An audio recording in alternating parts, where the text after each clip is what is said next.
Jigs. Whether you've been doing this a while or you're brand new, I know you've heard the word jig.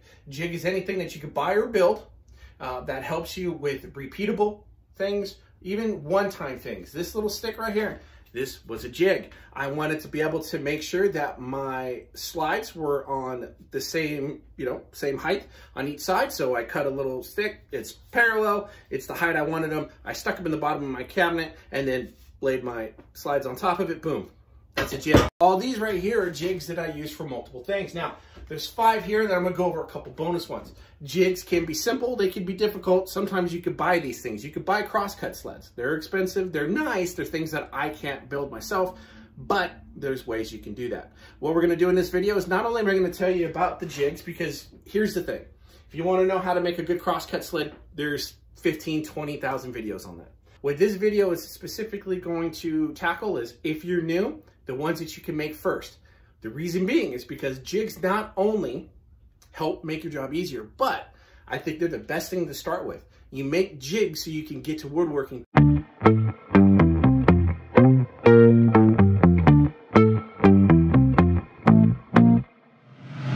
Now, the first thing I want to say, these are not in order of importance. I'm going to tell you right now, the first thing you're going to want to build is a crosscut sled.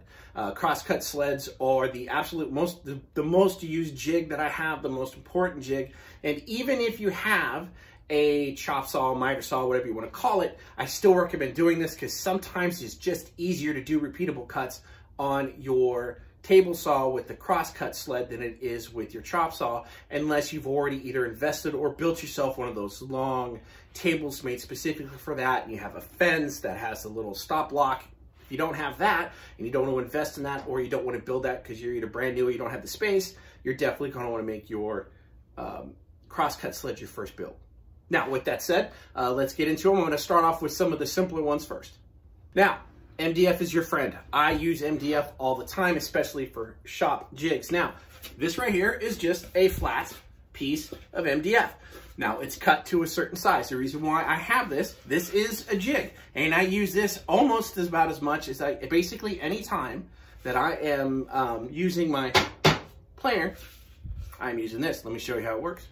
Now, if you're bear with me here, you may not know this, but I'm the host, director, cameraman, writer, and the editor of all these videos, so I'm going to try to do my best to get you the best angle I can. Lunchbox planers. If you have one already, or if you're looking to get a planer but you don't want to spend the money for a professional one, you can make these work extremely well. The one issue that you get with these is always going to be snipe, and you're going to hear that word snipe a lot. Now, there's an easy way to fix this. This isn't new under the sun. I did not come up with this, but all you need is a piece of 3/4 inch MDF. I recommend using the 3/4 inch to 1/2 inch, can bow a little bit. And then you put it in there. And then you, I clamp the sides down. So I use 4 little small clamps these down, and then boom, my snipe is almost non-existent. Now, when I build anything, I always build a little bit extra into it so I can shave that off, change my crosscut blade, change my blade to a crosscut, get a really nice sharp edge on it. So if I leave an extra 1/8 inch and I have an 1/8 inch of snipe, who cares? But most of the time my snipe is completely gone because of this. Also, and this is a jig, it's just a square. That's all it is, or a rectangle actually, right? And you'll notice on this side, you'll see a lot of stuff on it. This is the side I use when I use the double-sided tape on here trick with the glue, so I can glue it on to flatten it out. And this is the side that I use normally. And then occasionally I can just go through, sand it real quick, and then just get off any of the imperfections. But that's it. This is a jig. And it's a jig that I use every time that I am breaking down lumber and I'm getting it ready to use. All right, so whether you're new, frugal, or have a small space, you may find yourself debating whether between a joiner and a planer. For me, I prefer the planer first. Now, with a little caveat to that, if you're hand tools or mostly hand tools, you get the one that works best with your shop and workflow. But if you're power tools mostly, or a mixture of both, my recommendation would be, now this doesn't apply to everyone, but it did for me, and it would be my recommendation if someone off the street asked me, hey, which one did you get first? I got the planer. Now, I just showed you the jig. It's a very simple jig. It's a square. It's a really easy jig to make first. If you can make that square, you're on your way. The second jig I made after my crosscut sled was this. This is my jointer's jig. So this will replace my jointer. Now I have a jointer too, so I use both. I use the jointer for the smaller pieces. It's only 6 inches, so I can only go 6 inches wide on that. That's, you know, I should have got bigger. If you ask yourself, can I get away with the 6? Save for the 8, save for the 10. The 6 is really small and it does have its limitations, especially depending on how much money you pay into it. Let's say it's this one. Now this is MDF, so it probably already is, but it's one that I have available. And then you're gonna loosen these up.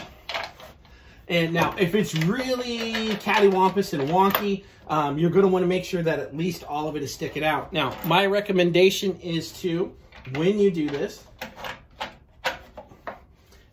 I always take it and put it right on the edge. Make sure every piece is on the edge. And then just tap it out a little bit. Run my fingernail underneath. Make sure that I feel a little bit of a ledge everywhere. And then I tighten it down. And then from there, I'm able to run it through after I raise the blade.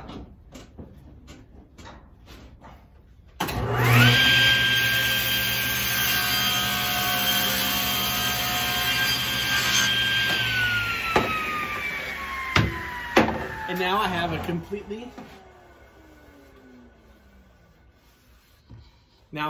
completely flat right here joint, and I'm able to flip it over now. Just go like this, bump it up, put it against it, lower the blade a little bit, and then run it through.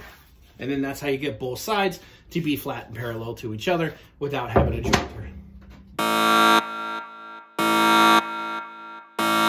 All right, so the next jig revolves pocket holes. Now, pocket holes can be used in a variety of locations. Some people love them, some people don't. Doesn't matter. A lot of people are going to be using pocket holes. I use them myself in carcasses for cabinet shops and things like that. For cabinets in my shop and things like that. So this jig right here. Now, I'm not going to take credit for this jig. This one was made by my dad and I kept it.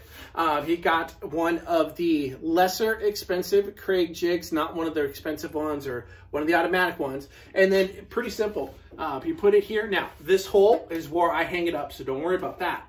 My dad put these 2 holes in and they happen to fit the F-style clamps. So you can put the clamps in there, hold it down on the end.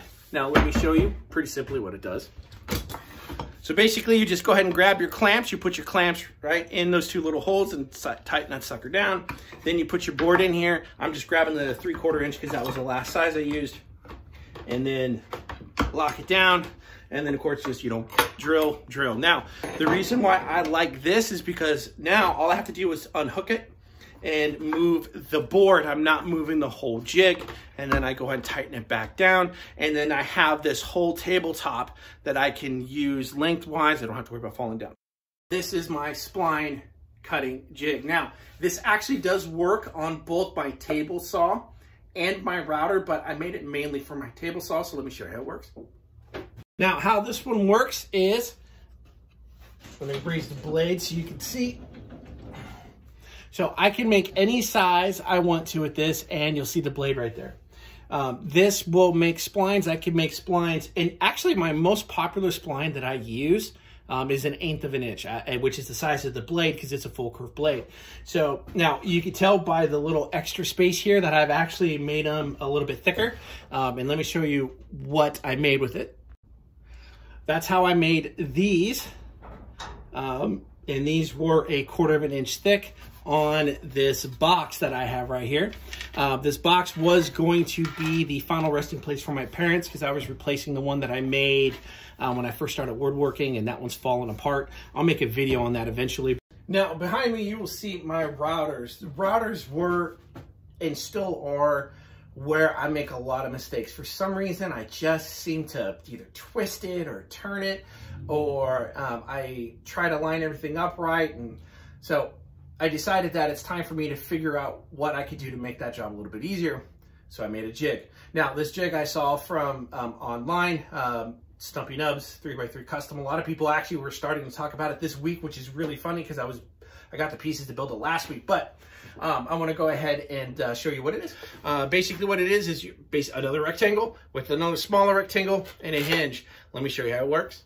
All right, so let's say I got this piece of plywood here and I have measured it lengthwise, and I know I could fit 1, 2, 3, 4, 5 drawers in here, or shelves or inserts, and I want to be able to make sure that when I route it, that I route down the middle of the line so I don't have to subtract. I mean, subtracting the width of whatever you're going to do on each side, if it's 3/4, it's 3 on each side, it could be a pain. So if I could just figure out where the center is and then route based off of the center, then that would be the easiest way for me to put these in and the fastest. So that's what this does. You take this and you line it up to where this lines up on your line. Now I have mine set up to where it lines up on the outside of the pencil line because I know I use pencil a lot for big things like this.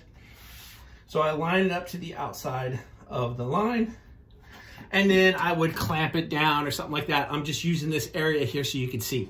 Then I flip this up. Now, it just so happens that the length from here to here is the same length. Now, you got it from here to the center of my blade, and I did that by making sure I used the smallest blade that I have. And then I just put it down on a piece, backed it up, pushed it down, saw where the dot was, and then measured the dot. So now when I run this through like this, it will hit the line, and then I just repeat. And then I move it over and I repeat, move it over, repeat. Now, sometimes you will have jigs for your jigs. You remember, jigs can be simple. This is just a rectangle. Now, this is made out of the same material, so the same thickness as this, which is 3/4 inch. And that's what I'm normally working with, is 3/4 inch. So I keep this one because it would be my most used. So let's say I have a piece of 3/4 inch plywood, but it's not so thick that it won't stay underneath this whole thing. And I go like this. Now I have that 3/4 inch, so there's no wobble in it. Boom, route it, and then they stick together. So sometimes you will have those simple jigs for your jigs to make the jigs work that much better. So as I mentioned at the beginning of the video, the most important thing and the first jig you should build, bar none, is your crosscut sled. Now, this is the most used jig in my shop. I have a sliding compound miter saw. It's the first thing I bought. I actually got that before I got my table saw, which is one of the things that if I would go back and change that. I would get my table saw sooner, but this right here, I find most of my crosscuts turn out sharper and nicer and are easier to repeat if I use, and it's so much easier for a one-time because I don't even have my compound saw out. It's underneath next to my, I just don't have a place for it right now. With this, I can make cuts easier. Now, this is a bare bones, first timer crosscut sled. The one thing that it's supposed to do, it does do, which is it makes things square. This one, I made this with a half sheet of 3/4 inch plywood. The most important thing to know is that whatever design you go with, I can tell you the 3 mistakes I made with this right away. First off, I let this cut all the way through so it's wobbly. I should have made this a little bit higher. So then there would be some piece of wood connecting the two front in here, because when I move it around, it does this, right? And then that made the fence loose. So mistake number 1, don't do that. Mistake number 2 is I didn't put anything back here. So you can see the blades all right there. There is one time that I almost came close to chopping off my finger. So when I make my next one, I am gonna put one of those blocks right there. And I'm gonna make it to where it's gonna stick out about this far. Mistake number 3 was I made these a little bit too loose. So there's just the tiniest bit of play in them, enough to where I know where the play is. So I basically, when I use my crosscut sled, let me get it in there. There's just a little bit of play on the back end right here. So then if I have something that's a little bit thicker, which is another mistake I'm gonna fix, is I'm gonna make this a little bit wider and a little bit tighter, and we're gonna be good. So crosscut sled is something, make sure that you spend good time fixing that, making it correct. But that is the first thing that you're gonna wanna make, is crosscut sled. It's gonna be the most important, the most used, and it can save you money because you won't have to get a chop saw, miter saw, whatever you want to call it, unless you just want one or you already have one. All right, so those are the 5 jigs that I wish I would have made before I did anything else in woodworking, for 3 different reasons. 1, they make your job easier. 2, they save you money because you don't need to get every tool under the sun if you can make jigs that allow the one tool that you do have to do multiple things. And 3, because making jigs is going to make your woodworking better. It teaches you to make things square, it teaches you to make things flat, and it teaches you to make things parallel. All right, so unfortunately, if you look at my past videos, you're not going to see any how-tos or build videos on how to do the jigs that I just showed you. My next one will be my crosscut sled because I am remaking that. So that's going to be a video that will be out in less than a week. Now, in the meantime, I'm going to recommend 5. Just go into the search bar and type in Jonathan Cat Moses. You can type in Rob Cosman. You can type in 3x3 Custom. Her name is Tamara. You can type in Bourbon Moth, and you can type in Stumpy Nubs. All of those have videos on how to make multiple different types of jigs that I just showed you in multiple different ways. Highly recommend going through all of them, picking and choosing what's going to work for you. That's the beauty of crosscut sleds and all these jigs, is that they are made for you and your shop. So everything's always going to be a little bit different because everyone has different things that they work on. They have different ways that they work. They have different speeds that they work. They have different tools in their shop. They have different table saws.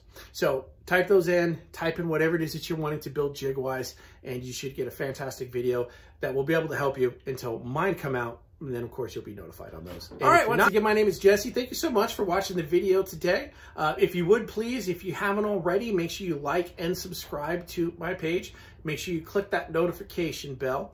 If you look in the description, you'll see my Facebook page, and you'll also see my Instagram. I'm slowly getting up to the 1,000. That's the minimum level where YouTube recognizes you, so I'm trying to get to that 1,000.